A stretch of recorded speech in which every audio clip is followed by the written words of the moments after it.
I didn't decide to homeschool my daughter just to keep up. I'm raising her to lead, to build, to believe in herself. But I realized something. Confidence doesn't come from a curriculum. It comes from experiences that matter. One day, we were just learning about oils and beeswax, a little homeschool science lesson, but she took it and ran with it. She created her own lip balm, designed the packaging, figured out the cost and the pricing, then stood behind the table and sold it all by herself at market day. I watched her come alive, not just learning facts, but becoming someone.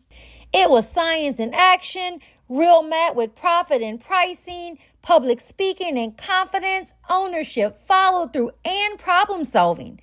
This is what Homeschool Beyond the Four Walls is all about.